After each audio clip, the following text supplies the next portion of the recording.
Abu Talib and others who might be new to this, just to let you know, my name is Paul Lachelier. I'm the founder and the director of Learning Life, and this is a series of live international dialogues happening through our Family Diplomacy Initiative. So this is a short presentation I'm going to do kind of to orient us to what we're doing and overall, but also specifically for this dialogue. So there'll be a set of kind of issues that I want to bring up for all of us to discuss. The first thing we'll do is go over a short video about the dialogues, and then I'll tell you more about Learning Life, our Family Diplomacy Initiative, or FDI, and the dialogues, and then we will have open discussion on how education and leisure are impacting family health and safety. So let me start with this.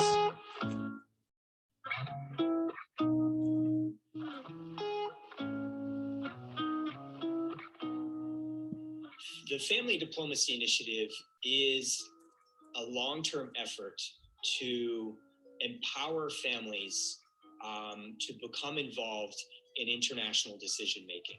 There is a lot of distrust in the world.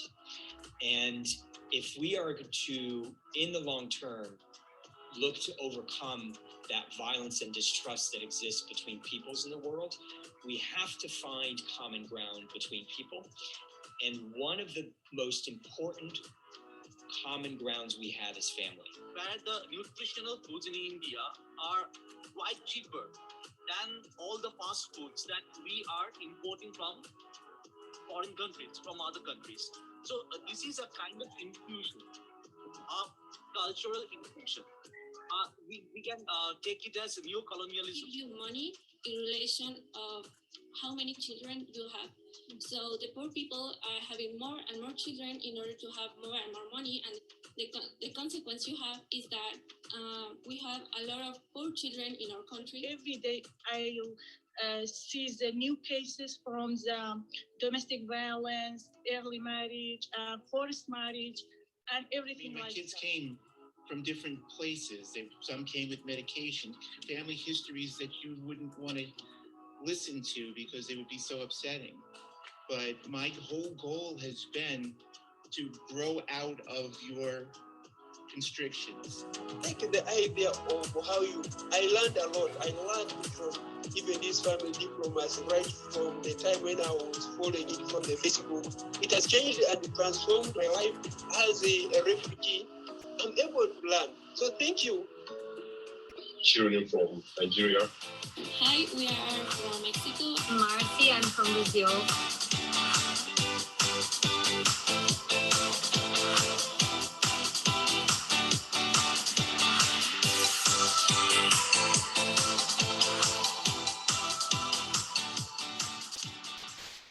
Okay, so that was a video introduction to kind of these family diplomacy dialogues.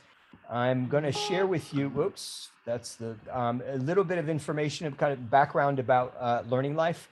So we are an educational nonprofit based in Washington, D.C. in the United States, founded in 2012 with a mission to spread learning in everyday life outside school walls. And there's a reason for that, because a lot of inequality is generated in communities, in families. And so we want to create opportunities to address inequality by connecting people across borders to learn about each other, among other things, through this Family Diplomacy Initiative. But the Family Diplomacy Initiative is just one of our 3 programs, although it is our flagship program, our most important program.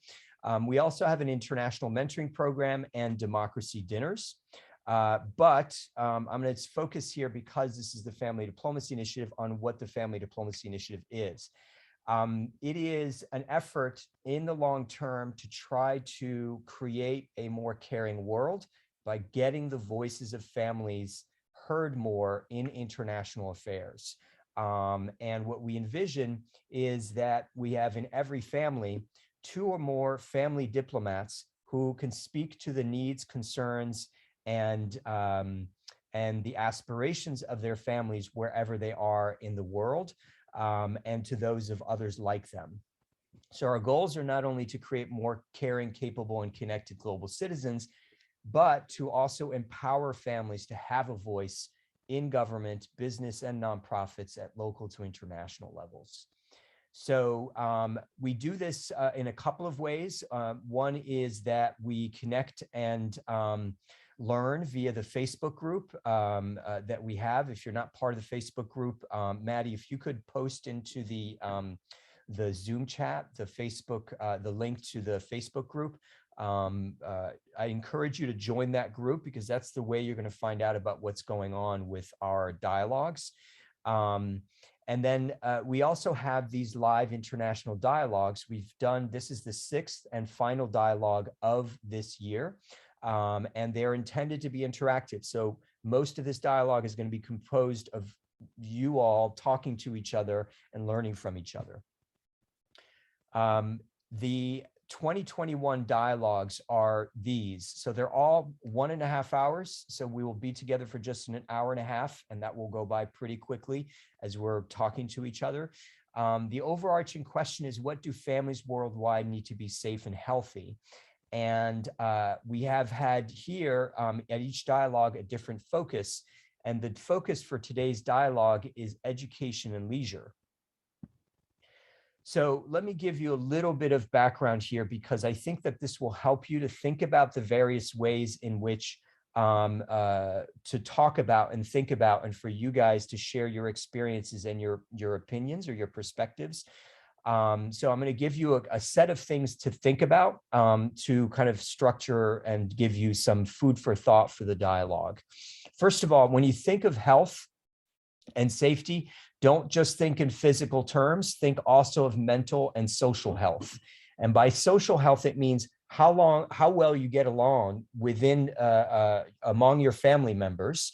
And mental health can obviously refer to not just to individual health, but also the health of your family as a whole. So think about the physical, mental, and social health, those elements as you're thinking about these different issues. So issue number one, and by all means, these are not the only issues. One is that there's a growing trend across the world towards more and more people getting more and more education. This is particularly consequential for girls and for women.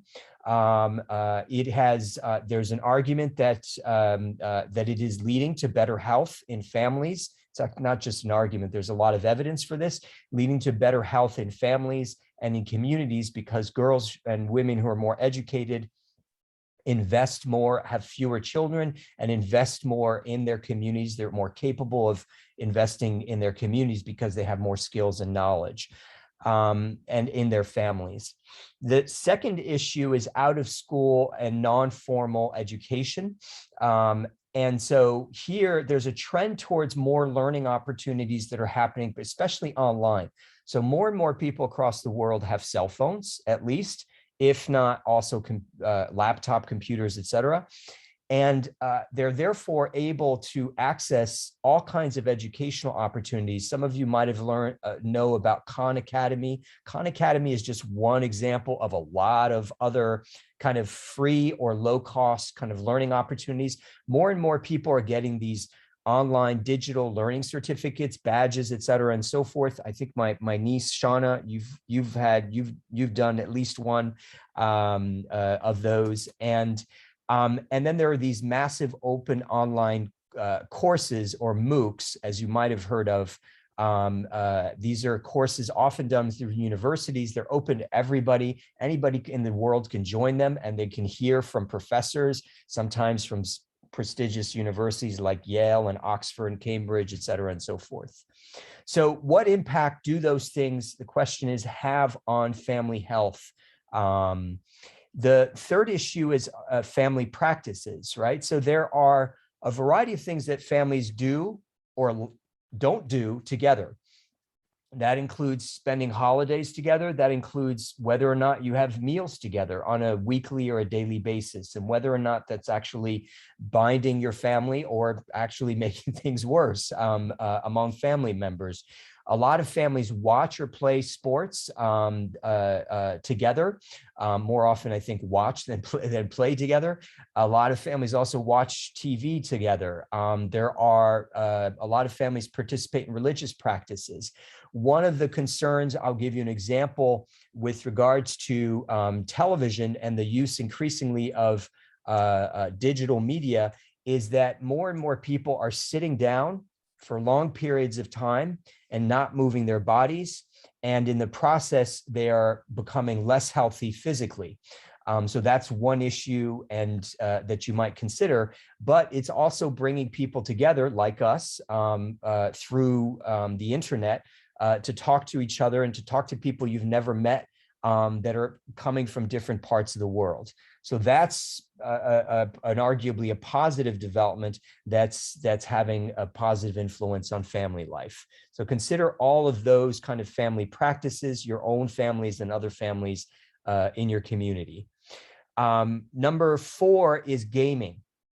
So some of you might have heard that Facebook recently changed its name to Meta, and Meta stands for essentially a metaverse. And metaverse is a combination of virtual reality and augmented reality. And you might have seen some ads, started to see some ads from Facebook. They're not the only ones going in this direction. There are a lot of companies that have an interest in getting more and more people online, which means that they can have more influence over what you watch, what you're paying for, et cetera, and so forth. It's very different than if you're spending time, for instance, just eating dinner with your family. Facebook has no control over that, unless, of course, you start using augmented reality while you're eating dinner with your family. So Facebook is not the only organization in the world or a company in the world that is very interested in getting us to connect online and play a lot of games, or connect and do a lot of things online, because in that universe, in that metaverse of virtual and augmented reality, they can manipulate things and profit more in those circumstances. So what kind of influence, the question is that having on family health? And it's not necessarily a bad influence, right? There are arguments to be made that families that play together actually may be more bonded together. So just consider those issues.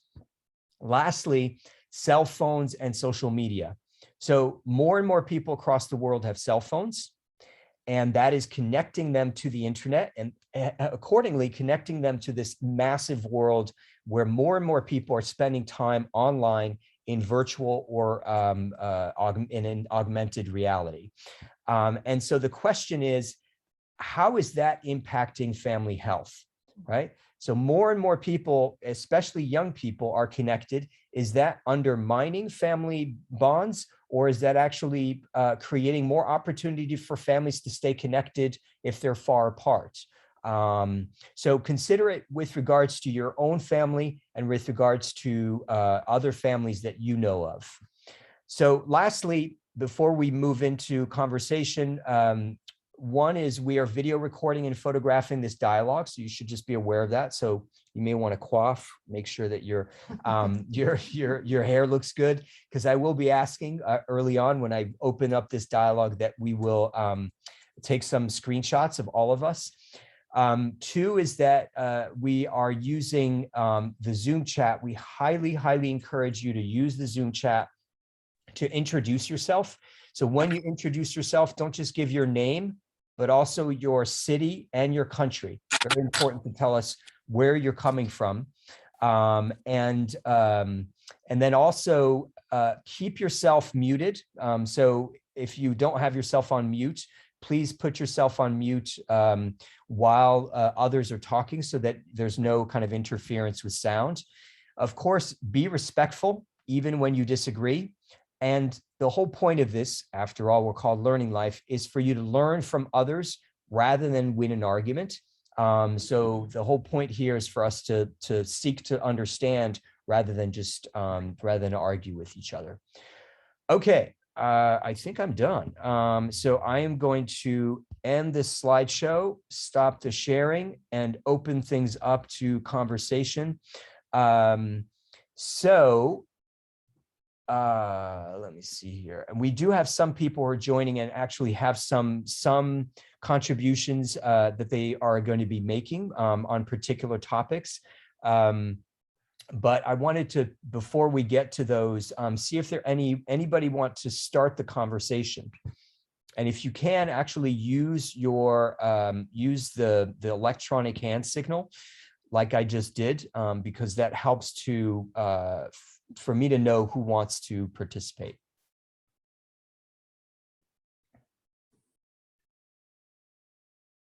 And please do introduce yourself in the Zoom chat.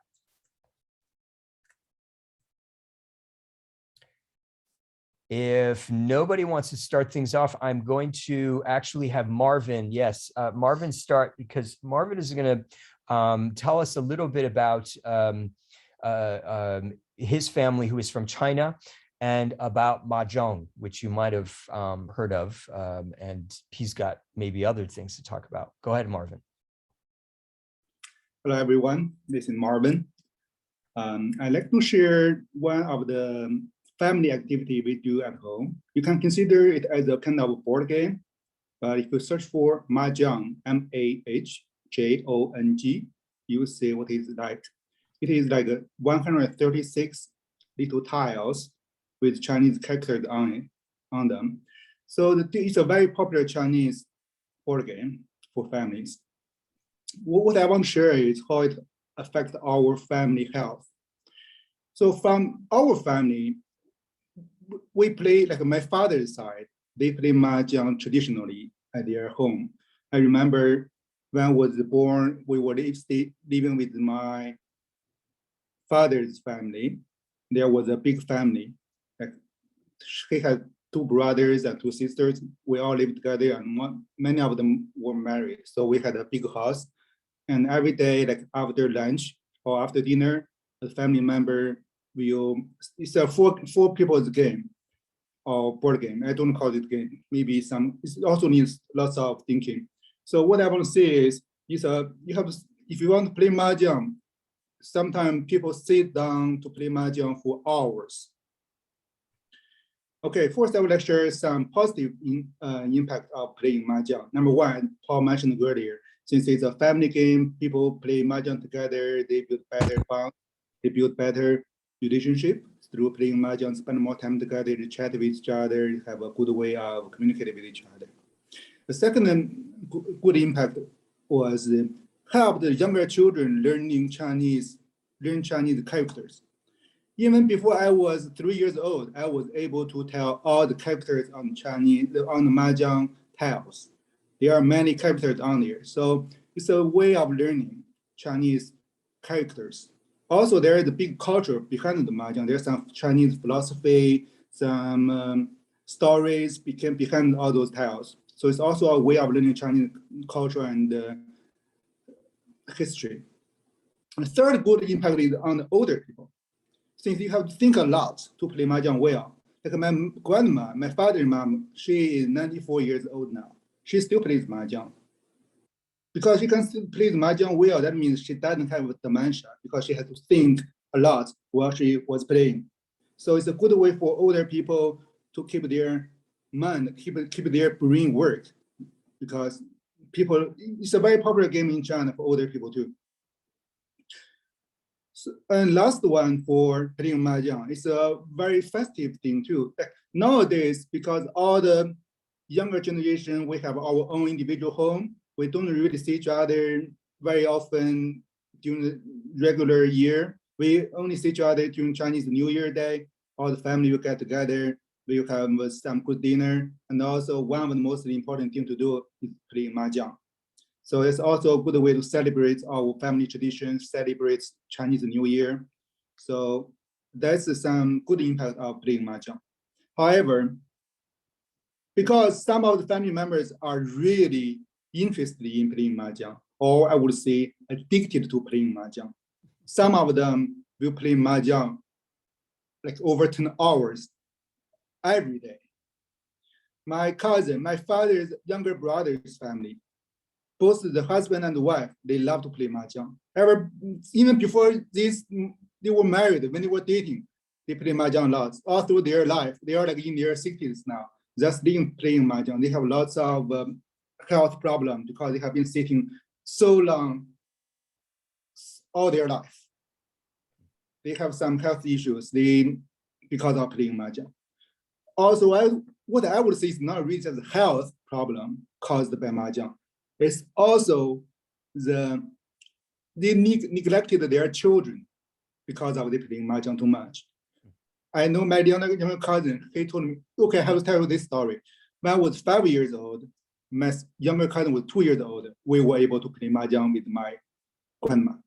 And he was a very good mahjong player. He can tell, like without seeing he can just touch the mahjong, like with the bottom part of the mahjong. Like, for example, this is the back side, this is the front side.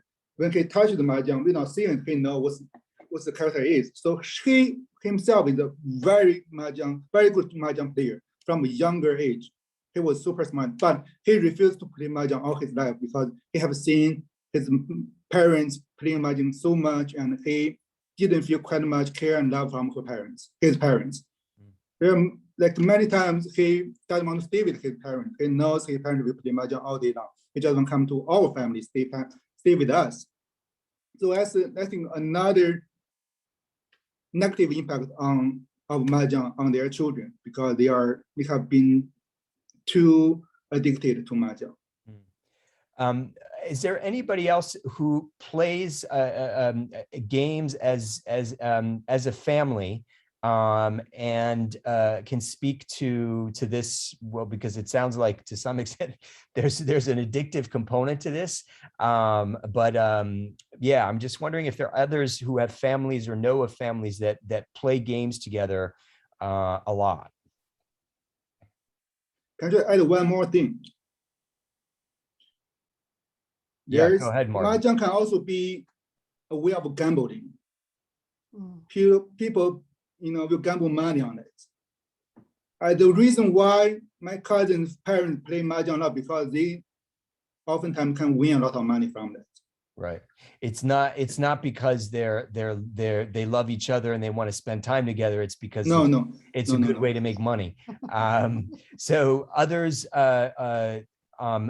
Khalid is joining us from Pakistan, and I'm wondering if do you have something to contribute to that, or is it something separate? Khalid, you're muted. Okay, can you hear me now? Yes. All right. Okay, I'm Khalid from Islamabad, Pakistan, and anthropologist by profession and working in the development sector. Well, one of the games which I've seen from my childhood was, I think it's globally played, called Ludo. I wonder how many people and how many countries it's played in. And in our family, especially when my grandfather and grandmom, my father's mother and father, they were alive, that used to be one of the top-notch, the most favorite games, and they had developed their own rules for playing the game. And still it is played in our family, in the extended family, all over the country. And they put different bets. The bets are maybe, let's order pizza, let's order ice cream or something like that. So this is as far as this game is concerned. But now with this media influx, the things which have affected a lot, which I feel is, it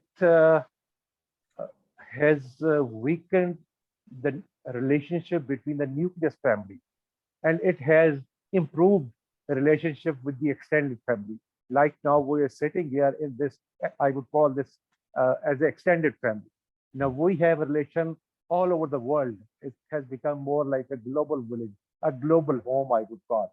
But within home, not everyone is having his or her own cell phone or tablet or piece or computer and sitting in a separate room. Within a house, we are 6 at home, but it's very rare that people, all of 6, my 4 kids and my wife, and we would be sitting together, discussing or watching something together or playing something together. Now, this has in a way weakened the ties of the nucleus family. So this has been, in a way, I would call it a negativity of this influx of this media. this is just one thing I just wanted to highlight on this. Yeah, I'm just actually writing a question in the chat, which is, in our digital world, are families increasingly alone together? Yes. That is to say, we're together, but we're really not together because we're all connected to our devices. Shauna and Nettie from Texas in the United States.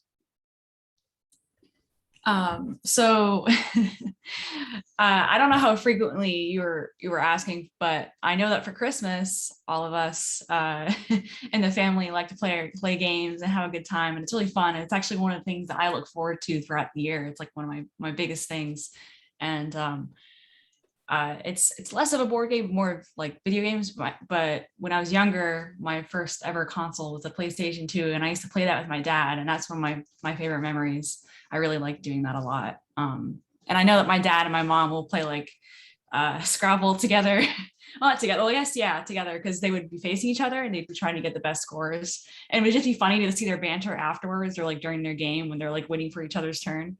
So I just find that, I feel like that really like kind of like brought us together as a family. So I really like that. Nettie, did you want to give your perspective from your family in Texas? Sure. Yeah. We don't really play games like weekly or anything, but during holidays like Thanksgiving or Christmas, or sometimes even like Memorial Day, just when we have a Monday off, we just try and get together. What we usually would play is a game called The Pigs, which is basically like a dice game, but it's instead of dice, it's two little pigs. And depending on how they land, you get different points. So just completely random, no skill involved. So there's not people getting their feelings hurt over that. So it's just a nice time. That's cool. Yeah. Let me actually quickly before I forget, take a photo of everybody. We need to kind of record these and kind of share out our dialogues. So if you can have your Mahe, Stefan, and Stefan is joining us from Romania, and Mahe, who's joining us from Tunisia. And then Suzanne Akwi, I'm not sure exactly where you're joining us from, but if you haven't introduced yourself, please do in the chat. If you could open up your video so we can see you briefly at least. I'm going to count on 3, and then if you could all smile, your biggest smile, that would be awesome. On 3, 1, 2, 3, smile. Awesome. Let me take just one more photo, making sure everybody has their eyes open. On 3, 1, 2, 3, smile. Awesome. Great. So Yutong from China originally, but living in the United States. Yeah. So I saw one of the questions Suzanne posted, actually to Marvin, but I also want to share some of my insight. So the question is Mahjong played by younger generation, and is it digital now or still typically play with the tiles? So over the summer, I actually I started playing Mahjong actually here in Washington DC with and the person who started is actually one of my Jewish friends. She actually invited me to play Mahjong with her, and along with a couple other people. And that's something that I started to notice, that Mahjong is also a thing in the US, and especially within the Jewish community, ever since during the 20th century. And it is also played by younger generation because we all just like college kids, and I guess we're a group of like curious people, and we just like to try something new. And we play the tiles. In terms of like digital aspect of it, I know that my grandma, because of COVID obviously, and just how strict like China is controlling it, oftentimes my grandma play Mahjong online, and she also kind of like very addicted to it. We like to joke around within our family that whenever my grandma feel down or like just like a little moody. It's just like she hasn't played mahjong enough like recently. And if she play more, she's like always like very happy. So yeah, that's something I like to share. That's funny. Others on gaming before we switch to a different topic. Any others? Susan Akwi, where are you joining us from? I don't know if you can hear us. You're on mute. You wrote Uganda. Yes, Paul. I can hear you, right? Yes. Actually joining you from Kampala, Uganda. That's where I am. Great.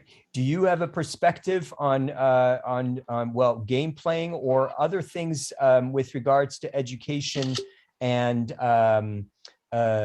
leisure activities of families that you think are impacting family health? Actually, I must say during my growing up, we really didn't have time to play together as family because I actually went to boarding school. So, and my mom practically is a civil servant. She works with the government. So I must say she really didn't have time for us as the kids. And for the fact that she wanted all of us to, she didn't actually have time to spend with us. There was no way we'd grow up maybe with a maid at home. So we were all actually pushed to boarding school. So as a family, we actually didn't have time to spend together. But I must say during holidays, whenever we went to the village, we had some games that we used to play back in the village. And also my grandmother used to share some riddles with us from the village when we were young, and some of my aunties and uncles. So actually that really brought us together, and we always looked forward to going to the village whenever it was time for holidays. We were so eager to go to the village because my mom didn't have time for us, and from the village we actually learned a lot of things from there. Mm-hmm. Suzanne, right? Is your name? Yes, please. That is my sister's name, who's in on this dialogue. But what you just mentioned about boarding school kind of gets us actually. It's a nice transition to something else that that was raised in kind of preparation for this dialogue.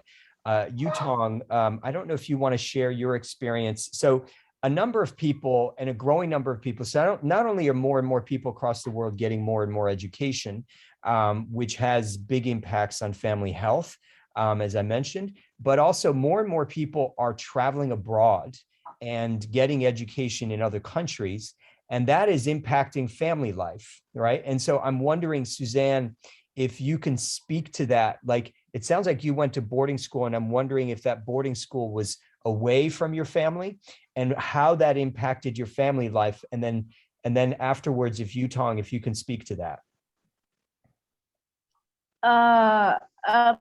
Practically, I really didn't go very far away from the district where my mother was working. I was within the district, so my boarding school was 5 kilometers away. 5 kilometers away. That's because my mom always wanted to keep in check. Why we were not put really so far was because my mom didn't have time, and also getting spare time from her duty to travel maybe a distance of 100 kilometers just to visit a child was always tricky for her. So it was so close. It was very near in that in case I even wanted something, or I even wanted to send and maybe later home, it was really so easy. So my teacher always had to do that for me. If I needed something from home, he would actually go in about 30 minutes. He's already back to school with whatever I need from my mom. So that I must say that alone that alone, actually, it didn't change much. It didn't change much because I must say I grew up as an orphan. My dad passed on when I was little, so my mom was all I had. And I guess that's why she really didn't want us to go so far away from her. Mm. Yeah, that would make sense. Thanks for sharing that. I guess your perspective from Kenya. Yutong, who again is Chinese of origin, came to the United States, if I understand correctly, at age 14, and has been in the United States ever since, speaking very good English. Do you want to give us a sense of what your family's experience has been of international education and how that impacted your family's relationships? Yeah, that's a really good question. So for the majority of my education, I guess I spent in both China and the US. And at the time, actually, it was just like a very sudden, sort of like a sudden decision or something my parents maybe thought about it before, but they never told me pretty much at the last minute, I suppose. Because I feel like it is something that's like, if you look at the trend of like how many like, I guess like the trend of like international students across the world who come to the US and get education, you will see like just like the number of like the majority of international students nowadays are from China. And it isn't the case maybe 20 years ago. And I can really tell that it is a trend, and it is something that happened within the Chinese society that just people like, especially people who have the opportunity to study abroad. They I think there's definitely some sort of like I would say maybe like competition, or just like if that family friend, his children study abroad, and my child also would like to study abroad. And I guess like just like the competitiveness of like education, it's very it's every family's priority. And I'm lucky enough to, I guess, like be one of them, that I get the opportunity to study abroad at a relatively early age. So I graduated from a U.S. high school, and now I'm a college student in DC. And from what I can tell, the relationship between like education and my family is really came down to when I was a high schooler, my mom came to the US with me, but usually for a lot of Chinese family, the dad often work in China, and the mom, there are a lot of like Chinese mom taking care of their child in the US. And I feel like this type of relationship is missing a mediator. When it comes to conflict, obviously, living as a family, oftentimes you have some arguments, you're running into like some verbal, argument with your family or with your parents, between parents and children. And you need a mediator, sort of like if you're living with both of your parents, a dad and a mom, oftentimes the conflict between your dad can be solved if your mom is present, or if you run into conflict with your mom, your dad can also be the mediator to solve the conflict between you two. So I feel like just over the years, I mean, right now I'm pretty close with both of my parents, but I think just growing up, I feel like it's always missing in my family, and it's something that I feel like a lot of Chinese families are also facing, and it's been difficult because it is both the mom and the child, they all come to a new country, and it's something that they both have to adapt. And then but oftentimes there's no mediator role within the family, and Yeah. that can impact the relationship. Yeah, and by me, I think you meant mediator. Mediator, yeah. Somebody in the family.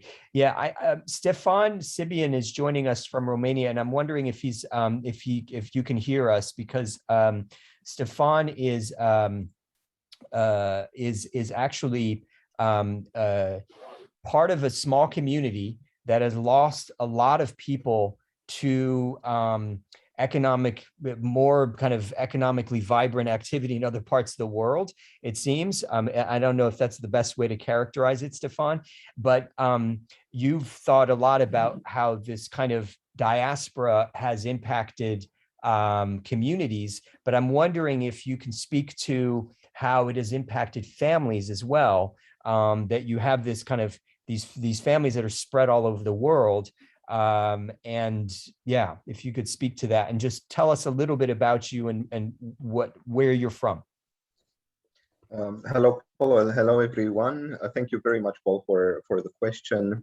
I think it is a very good question, and yeah, I think it's a phenomenon that maybe in general makes lives of families much more difficult. Because distance is, I think, from a family perspective, something that is not always easy to handle. So indeed, I come from a small town in southern Transylvania. The town is called Făgăraș. This is in the central part of Romania. And as I'm sure you know, Romania, like other countries in the region, went through a communist regime, which ended in 1989. And this communist regime had a communist economy, which means a state-owned economy, centralized economy. And also in Făgăraș, we had this very big chemical plant and industrial area, which, if you can imagine, is just as big as the town is, which pretty much collapsed after the fall of the communist regime. So this industrial area employed somewhere above 10,000 people from the 45,000 people living in this local community. And well, it obviously created a lot of challenges in terms of employment and making a life for many families in the community. So a lot of people decided to move to other towns and cities in Romania and to other countries. We have quite a lot of out-migration to countries like Italy, Spain, Germany, Austria, but also the US, Canada, and the UK. And basically what this leads to is many times having one of the parents leaving or both parents leaving and the kids remaining with grandparents or alone. And these situations obviously take months, years, and have a quite negative impact from my perspective on, especially on the children and on grandparents, on the elderly. In the Romanian context, usually grandparents are taken care of by their children. When the let's say younger generation is moving away, then the elderly remain pretty much alone. And this issue of loneliness, I think, is really brought about by this issue of out-migration. Also, there are challenges for the young people, like pupils, people in school. Many times there is an issue of basically growing up without parents around, which leads evidently to difficult psychological and behavioral challenges, sometimes issues in relation to school attendance, etc. So it's yeah, there are probably also positive sides to it. I don't think it's only negative. I think a lot of people are exposed to other cultures, especially families can actually migrate with their children, sometimes taking their grandparents with them. Also, then everybody probably can be more happy. On the other hand, the local community is affected massively by brain drain, and this has also larger impact on the local economy, entrepreneurship, the prospects for development, and so on and so forth. I don't want to end on a negative note, so I would say that I do believe that exposure to, excuse me, to other cultures, especially maybe also having the chance to live in a democratic society, which is something that if you come from an authoritarian society, you cannot imagine, is actually are fundamental positive things that come out from this kind of migration, and that have an impact on the democratization prospects of Romania as a whole. So thank you for the question. Yeah, good, interesting points. Saif Awad is joining us from Egypt and has a thought. You're muted, Saif. Hello, everybody. Nice to meet you all, and thank you for being here. Well, basically, I would like to talk about religion. I had the advantage to have a unique perspective since my mother is Christian, my father is Muslim. So I had the opportunity to, learn more about religions and be more open to other cultures and religious views. But when it comes to society in Egypt and Jordan, I'm originally from Jordan. In most of the Arabian countries, Islamic countries, religion it was what drives these countries, and partially it's what doesn't allow many people to be open to other cultures.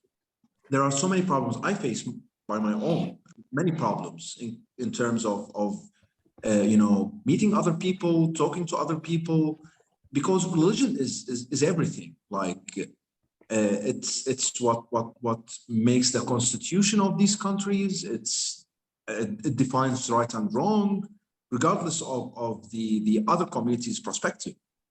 So this affected also education. So many theories that is conflicted with religion is not allowed to be taught in schools. So like the evolution theory, it's forbidden to be taught in schools, in elementary schools, and probably they teach that in when you are studying for being a doctor. Yeah, and just to be clear, if nobody heard that, he said evolutionary theory is not allowed. It's, if I understand correctly, Saif, it's not allowed in school, in Islamic schools at least. In most schools in Middle East, it is forbidden to be taught. So this is one aspect in how it affects, education. It also affects most of the aspects of lives here. So basically, religion, yeah, it have a very good impact too. It gives people, some sort of stop them from doing wrong things or bad things too. But it have good impact too. But basically, it stops them from doing many good things too. So yeah, basically, religion affecting education, affecting the relations with other cultures. It is affecting me personally. It affected my family too. It affects my personal relationships. So since we were talking about religion and other cultures, in the Middle East, this is one of the big barriers that this community faces. But on the good side, on a positive note, so many people, especially from the new generations, are becoming more open to, leave these traditions and these old testaments and these old thoughts. At least if they are religious, they, renew their way of thinking of religion. So many people from the new generation are more accepting to others, and this is very good. But I believe that it's going to take us more than 10 years or so to be more open, like Europe, United States, or other countries. So yeah, this is one thing I would love to share. And Saif, I don't know feel free if you're not willing to speak about it, but if you can, because I know we've known each other for some years, and I know a little bit about your own family situation. How would you define your own religious affiliation and your families, and how that's impacted your family relations? Badly, actually. I'm an agnostic. As I said, my father was Muslim. My mother is Christian. We always thought about this. At least believe in God. You know, well, I can't believe in something. So yeah, it's always impacted my relation with my parents, especially. My sister too, she's a physicist. She studies in Germany right now. She studies theoretical physics, and she's an atheist. She also have a lot of problems with my parents, you know, because especially with my mother, because she's way too religious. I don't want you to believe in Christianity, but at least believe in God, you know, believe in something and in a creator, and we can go from there. And since we couldn't do that, there was always a lot of problems, a lot of conflict, and that does not stop there. When I was a little bit younger, I was kicked out from the house, and you know a lot about me. You know, so many conflicts happened because of this. But at the end of the day, you know, I stopped talking. I kept these things to myself. I just dropped the whole thing. You know, at the end of the day, I don't care if there is. I'm sorry if anyone would feel offended about this statement, but I don't care if there's a God or not, if there's a religion or not. I respect everybody. I respect every kind of you know, authenticity there is outside. But if you are living in the Middle East, you need to just shut up and suck it up. Don't talk about these things, especially with your parents or with society or even with your spouse. And maybe I can't remember her name, Miss. She's sitting beside you. Oh, Kelly, my partner. Your girlfriend. Yeah, Kelly. She studies these things, and she probably have a better perspective about these things more than me, actually. So I would love to hear her point of view about this. Do you? So just to give some background for everybody, Kelly, my partner, is a professor of religion at George Washington University in Washington, D.C. So I would have to say I know more about the subject you're talking about through the consulting work I do for asylum cases than I do through my own academic work. I have, though, had some students who've confided in me that they either are questioning their faith or that they've abandoned their faith, right? Muslim students. And even in a few cases, Christian students who came from very conservative Christian families. But yes, I can say that in some of the countries, especially the countries I work in, admitting that you are an atheist or an agnostic even is a death sentence. And it's not even the case necessarily that it's the problem is with the government, but it's with your neighbors, the ordinary people, your family members, who feel that you've committed an unpardonable sin, and who don't want you to be an influence on other people in society. So yeah, I think everything you've said it's definitely in line with things I've heard from clients, and I've heard even worse things than what you've described, what's happened to people when they have either inadvertently admitted to being atheist or agnostic, or when they've put things on social media and have been found out by others. My sister has a question, Suzanne. Yeah, for safe, I was curious, two things. Like, do you feel pressure to even help, like, pray 5 times a day? Because if you don't, you're going to be perceived as agnostic. 1, and 2, is the sort of fundamentalism, if you will, for lack of a better word right now, is that also influencing family relationships within the family? Like, are people turning on each other in some families? I'm just curious on that.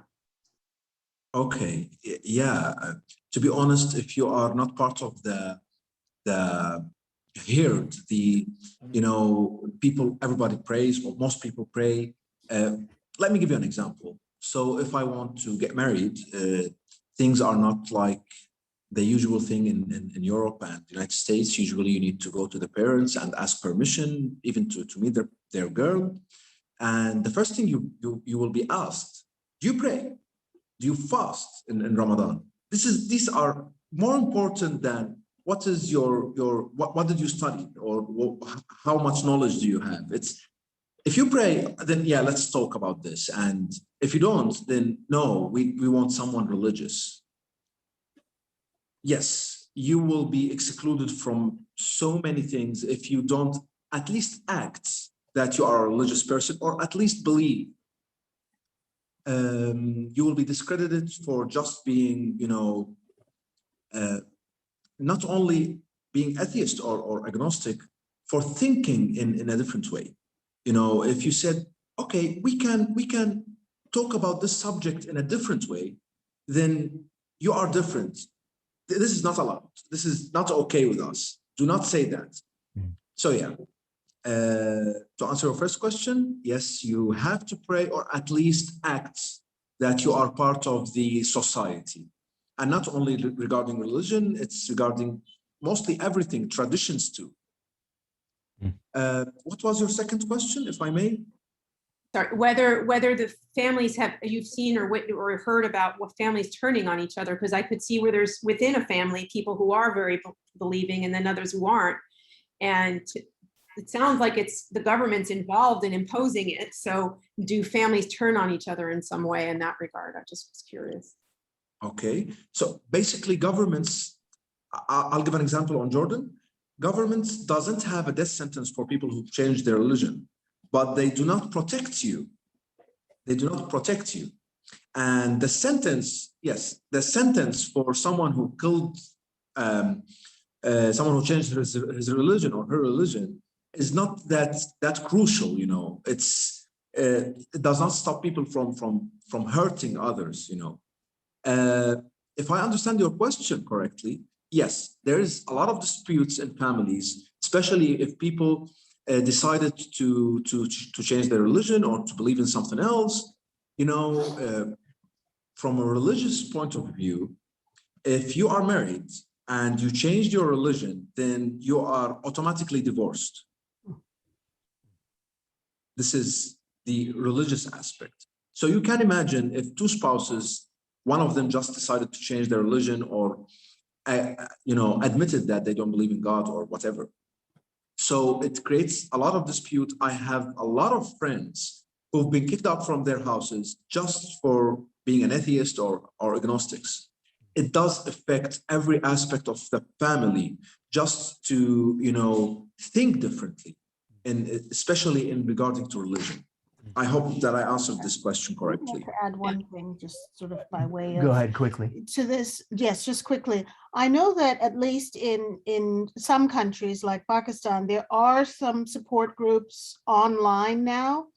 The one I know of is nakhuda.com, which means no God in Urdu, but where people at least, they exchange information online, but they also they're also in some cases able to provide resources for people who've been kicked out of their homes. They may be able to provide them a safe place to go.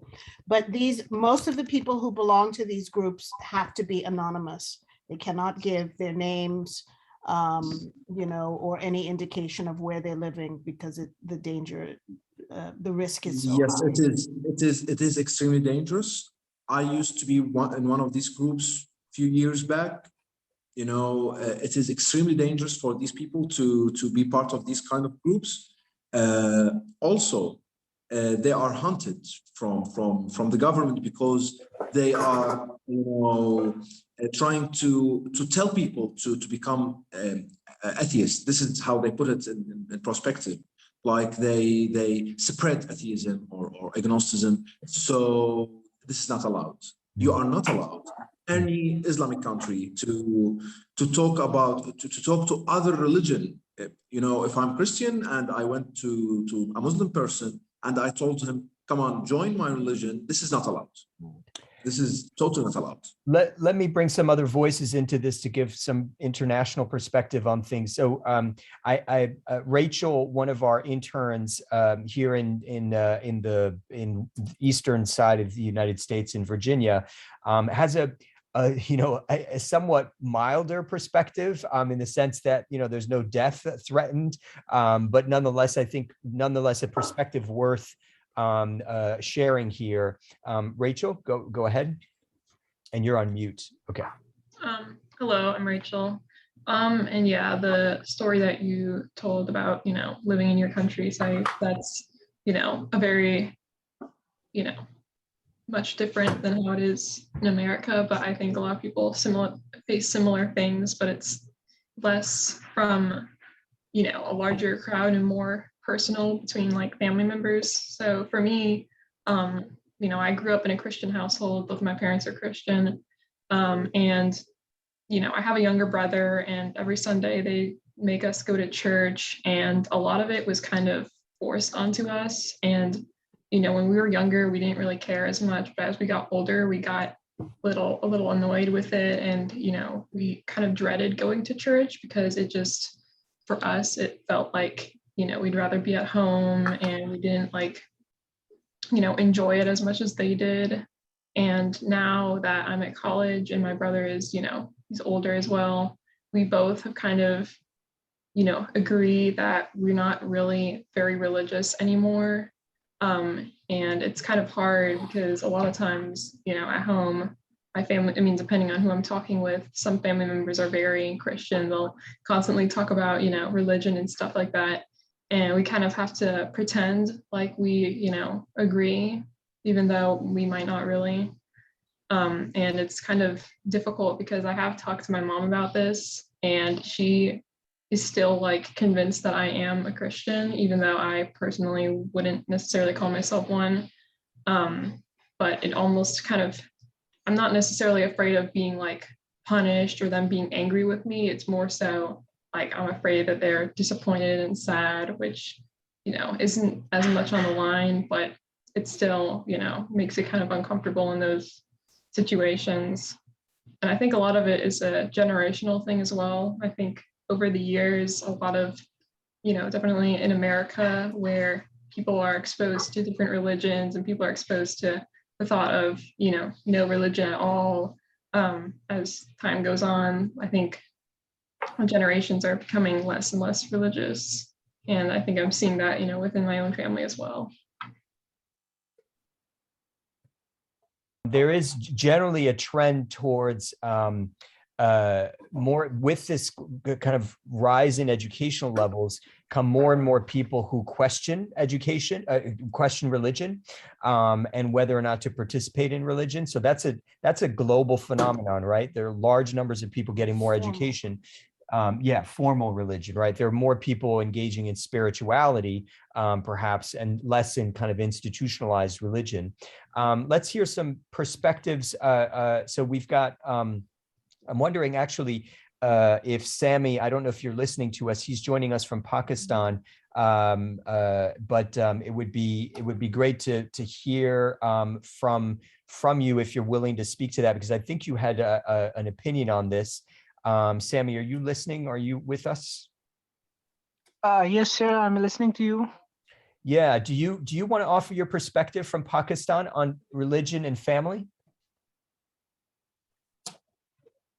Yeah, of course, sir. I want to, and I have a bit different perspective about religion and specifically family, because we are living in such in such country where there are extended family and where there are a magnitude of different families. So I would rather say that Pakistani people, they love to have joint family, like extended family. Generally, we have so many people in our family, like we have, they are usually together and living together with each other. And every and each Pakistani love that system, that extended family system. Absolutely. I would give you my family example. that I'm living in extended family. We usually have aunts, uncles, and brother and their spouse. So we live in such a society where we are together, living together, respect each other, and such type. About religion, religion basically in our society, religions combine people. Like if you have faith, in religion, so that make you on a specific direction, on a specific faith. So that make your vision, and also make sure your goals. Uh, that's the concept of Pakistani people. Like we have different kinds of people, there are different religions, that they have different beliefs, such as there are Muslims, there are Christians, there are Hindus, and many more. But I would tell you about, as I'm a Muslim, I would say you that like a practicing Muslim, but my religion is Muslim. That give me hope, that give me the way of life, that how I spend my life, that how I go through the decisions, how I meet with people, how I do agreements, everything, in every perspective of life they gave us. Yeah, yeah. They give us, and we can maintain ourselves through religions, like how we have to behave in our society, and how we understand each other. That's also the way that religions guide us. So in fact, that's true that in our culture, the religions play a very vital role. And here's one of my friend. I don't know about his name, but he's an atheist, and I really expect us. Am I right, Paul? Yeah, Sorry? agnostic. I think safe from Egypt is agnostic. Yeah. Okay, safe, like safe. He's converted from Muslim to atheism. I really expect that, because like I myself believe that if you are by birth Muslim, I by birth having any religion, so I think that's not something unique, or that's not something that make you different. But when you are trying to choose your way, and when you're trying to find something, uh, that is something like when you to get the concept of God, the concept of religion, then it's something different, and it's something unusual that make a person human. So I really respect that, and I hope that you are doing well with that. So I think you understand. If you have any question regarding this, Yeah, Sammy, that's it. Sammy, thank you for your perspective. I think to kind of summarize to some extent, it sounds like you live in because to some extent the connection wasn't very good, but you nonetheless you live in extended families, and religion is a very much a part of your life, as Saif indicated, in all aspects of your life. Not just in prayer 5 times a day, but in how you conduct yourself with others. And for you, it's a positive thing. It sounds like and it also brings you to connects you to your family. And so that's, I think, something that, even though some people have a negative experience of religion, there are other people, I think we want to underscore, have a quite positive understanding and connection to religion, and that it in fact helps to connect their family members. So I think that's worth raising. So we have, yeah, go ahead. So yeah, right. Well, you're right. You're 100% right, because like I don't offend a person by changing his religion, but the way he treats the human and humanity, that's matter. Like it's I think religion is a individualism kind of things. They belongs to an individual personality. So if he's comfortable, or if anyone, so I think none of us are allowed to speak on his face, or to speak on his beliefs. But I would say that he's doing well. But being on myself, I would say like religion is something believing in one God. If you are believing in Hinduism or Islamism or any other concept or any other belief, that's matter because you are on a way. You are in you are on a destination. You have something, some goal, some concept. That's matter. So thank you so much for giving the time to speak in front of you. Mashallah, you all are intellectual people, and that's matter. Thank you so much. Okay. Thanks, Sammy. We only have about 14 minutes left, so we're gonna shift the conversation a bit because we have this broad question about how education and leisure affects family health. And we haven't actually talked so much about, although Khalid mentioned this to some extent, about the impact that social media and cell phones have on family life. And so I'd like to turn to our discussion of that and actually turn towards, because a lot of us may have some of us may have a negative concept of this. I nonetheless want to get a positive way in which, and perhaps a surprising way in which social media and cell phones have actually impacted family life. And so I want to turn for that to Maria, I think is still with us. Maria, yes. Maria is joining us from Virginia in the United States, but comes from a Mexican-American family. So if you can talk a little bit about your family and your relationship to kind of cell phones and the internet. Yeah, so both my parents would be considered first-gen American, so I'm second-gen. And we're all Mexican. We're really proud of our culture and we love, being part of it. The way that I've really seen education and hobbies affect my family's health is, the younger generations of kids, we're a lot more tech savvy and we use our phones more and we know how to use them in a way that's super effective. And for me, that's turned into if any of my siblings have like some weird mole or like some health condition, they'll turn to me and be like, Maria, what is this? And then I'll look it up on WebMD, on like scholarly journals in terms of like actual physical health, and figure it out for them or see like what it could be. And then along with like looking it up to see like what it could be, using tech, I've actually been able to find different doctors for my family because there's like apps where you can actually find doctors rated by how good they are and like if they take your insurance. An example of this would be my older sister, who she's not that much older, but the older you are, the less tech savvy you are. She had this mole on her leg and I kept telling her like, I've looked up a bunch of different pictures online of what this could be, like you need to get it checked out. And I would tell her every year. And then she did, and she got it biopsied and it was precancerous. So then because of that, she was able to get rid of this thing and avoid, possibly having skin cancer.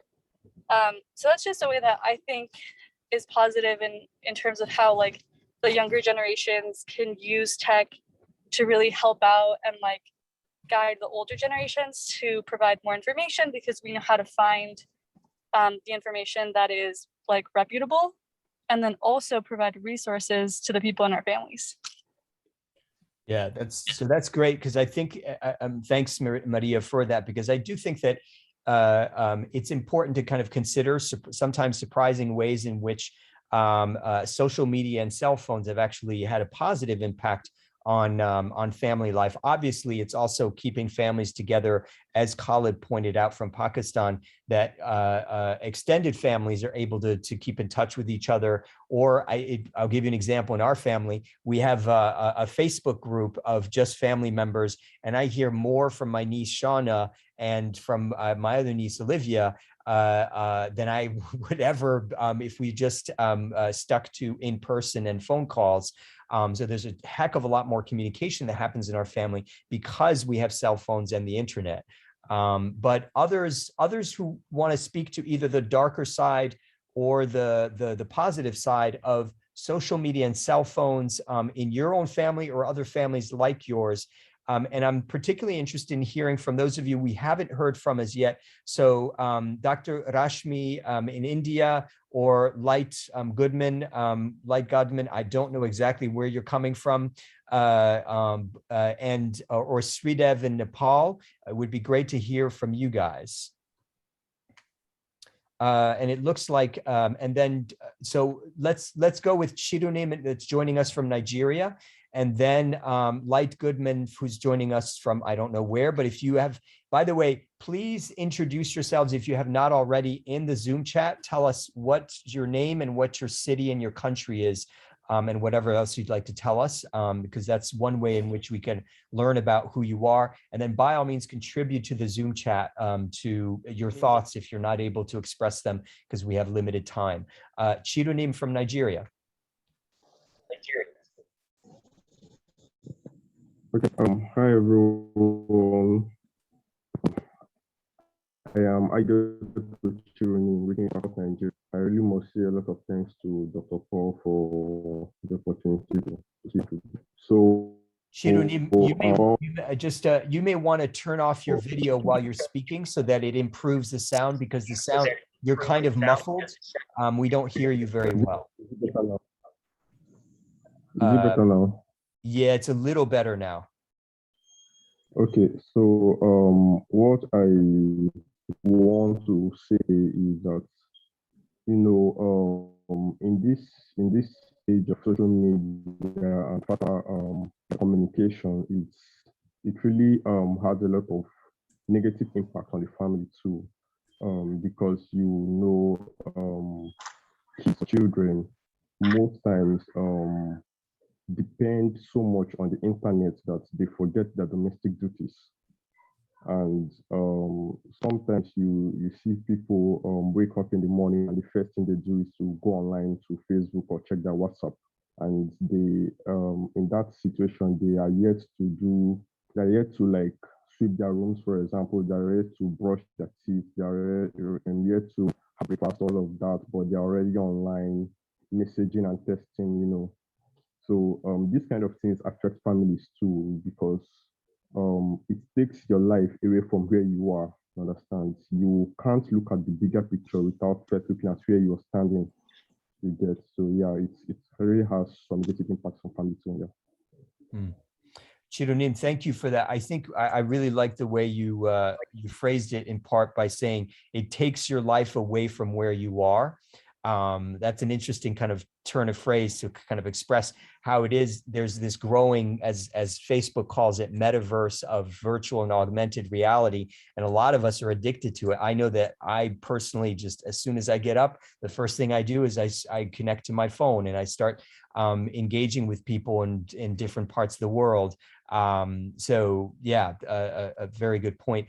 Light Goodman, can you indicate to us where you're joining us from and give us your thought? Okay, good evening, everybody. Hello, can you hear me? Yes, we can hear you. Where are you calling from? Oh, okay, I'm calling from Nigeria. And where in Nigeria? Plateau State, Jos. Okay, great. Okay. Yeah, so I think I joined the meeting a little late, but the last the topic we're talking about is effect of social media on the family, right? Yes. Okay. For me, being someone that didn't grow up with his biological parents, I'll say social media and telephone, they've actually given me the opportunity of interacting with my birth father. He's someone I've not seen since 1992. So if not for social media and telephones, so I wouldn't even know him at all. So for me personally, social media and telephone has helped me to bond with my family. Like I said, I didn't grow up with my birth parents. I lived from one foster home to the other, always traveling.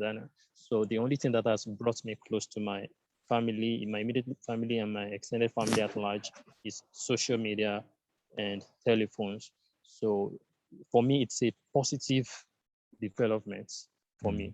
Although there are also the negative side to everything. So like the other caller from Nigeria rightly said, these things, too much of it kinds of detach you from your immediate environment, from people living around you. You can have people living in the same building, they don't even interact with themselves. but you see them interacting closely with someone in faraway India, in Asia, in US, and all of that. But the people around you, you're not interacting with them because you're so absorbed with this internet and telephone something. So I think other than that, other than the fact that it detaches us from our immediate environment, every other thing for me has been positive all the way. Yeah, I think it goes back to what Chirunim said about it takes us away from where we are, but it also connects us. And I think I want to kind of reiterate this, that it connects us to this wider world, right?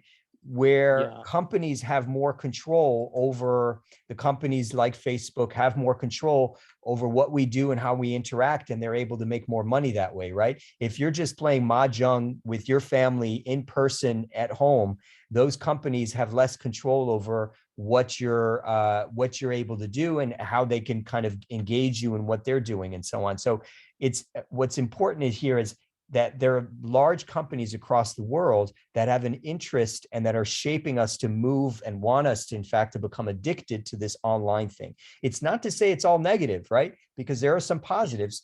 This very dialogue with so many of us in different parts of the world is a really positive development. And by the way, it's happened in part through Facebook. Facebook has made this in part possible because we're able to connect with all of you guys across the world. So it's just interesting tensions. Brenda from Mexico. Yes, hi everyone.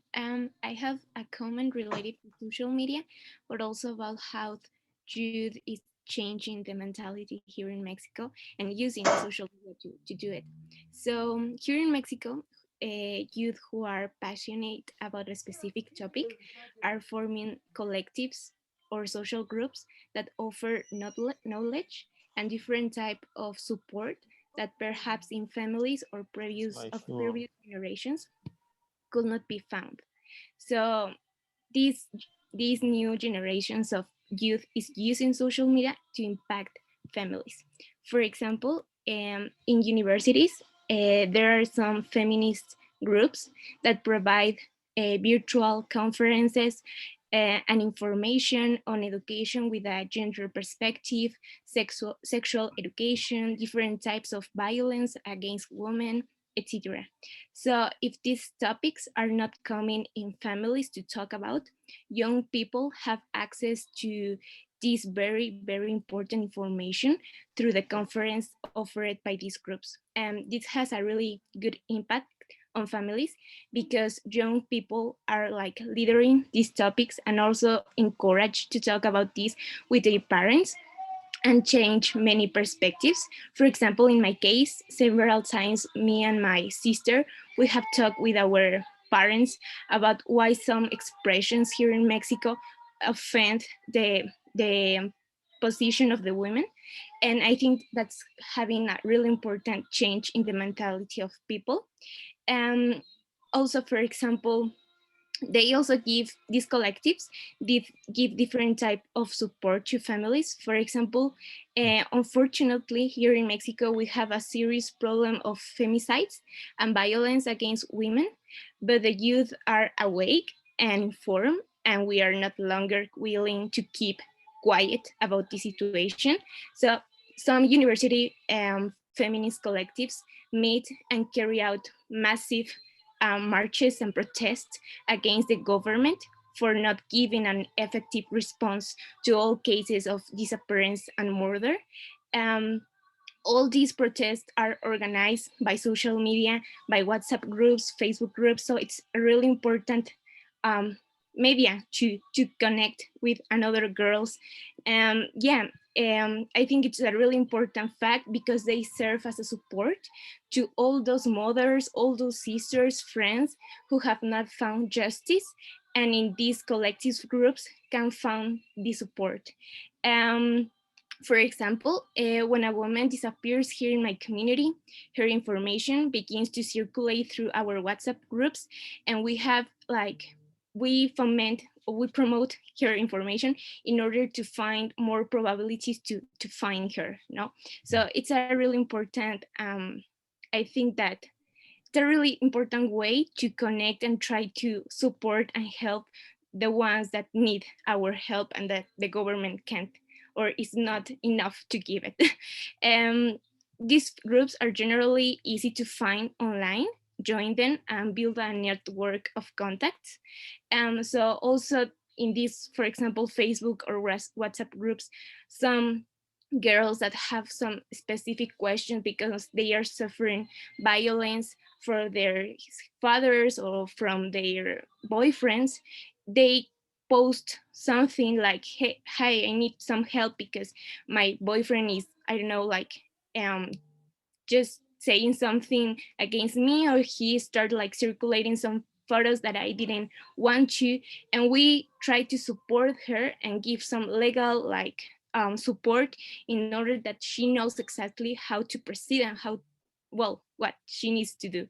So I think social media and all these internet connections are having a really important role in youth here in Mexico, because it's the way in which we connect with another, and we support each other. Yeah, really important point, Brenda, about kind of, people with more education, I guess our younger people especially, are learning about human rights, women's rights, et cetera, and so forth. And they're doing that in part through these social communities that not only provide knowledge, but support, and that can actually impact in a positive or negative way, right, the social relations of families. But nonetheless, it seems to be advancing the rights of women, which is great. Shauna, we are at 12:30, so we need to close out the dialogue, but I just want to end with Shauna and Nettie in Texas. You guys have a comment on this, and then we will close things off. And I'm sorry we did not get to, for instance, Kaylee joining us from Massachusetts was going to be talking about, and I'm really apologize because we got into religion a lot, and that was a really fascinating conversation. We didn't get to talk about what Kaylee was going to raise, which is about first and second generation families and language and kind of the evolution of language in first and generation kind of immigrant families. But Shauna, if Shauna and Nettie, if you your thoughts. Yeah, it's just really quick, some informational stuff. So this, I guess, relates to the Facebook stuff we were talking about earlier. They're not really the only company that does that. A lot of social media companies do that. And what they do is they create a profile or an algorithm that they use creates a profile for you, and they dictate everything that comes across your feed, every notification you get, even when you get it. And then they take that information of what you click on and they send it to other people. So it's just kind of good to keep that in mind, that like all your information down to like how long you're on a web page, for how long you click it, stuff like that, it's recorded. But on another note, you mentioned this in the beginning of the meeting, and I think this would be a really useful resource for everybody. It's free. I put it in the chat, but in case people didn't see it, it's called edx.org. You can get, like, from Ivy League schools, from large companies, they have courses for free with curriculums and assignments and everything. You can get them for free. Like MIT has a programming course. Sorry, my dog is wanting my attention. But you can get it all in there. And that's kind of what you were talking about earlier with these schools providing free courses, but it's edx.org. So I just thought I'd share. Awesome. Thank you. And that actually ends us in some sense on a positive note about the internet, which is that there is a heck of a lot of valuable information and connections online if we decide to take advantage of them. So thanks, Shauna, for raising that. I want to take, actually, because somebody joined us from Ukraine, we've had a kind of shifting population during this dialogue. It would be great, actually love to get, if you have animals in your vicinity, by all means, bring them on, because I'd love to do a final photo of as many of us as possible. So Sridev, Dr. Rashmi, Ruya, Maria, et cetera, if you could turn on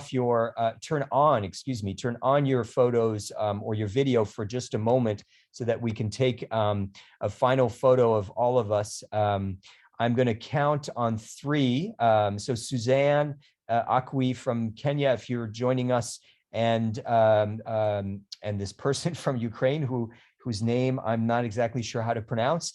If you might be able to turn on your video, that would be great. On 3, if you could smile, give me your best smile. 1, 2, 3, smile.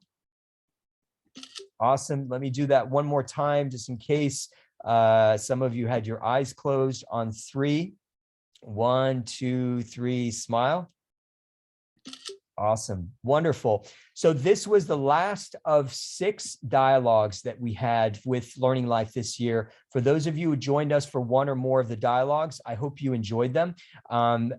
We are going to be doing more dialogues on different topics, including immigration and refugee crises, adoption, international adoption, and fostering, about a whole series of other things coming next year, in the second half of next year. So look for that. In the meantime, by all means, join us on Facebook, because we have the Family Diplomacy Initiative on Facebook. It's a great way to keep in touch with us. So thank you all for your contributions, wherever you've been joining us from the world. It's been awesome. Bye, everybody. Bye-bye. Bye, Sridev. Have a nice day. Bye, Bye. Mahe. Bye, Marvin.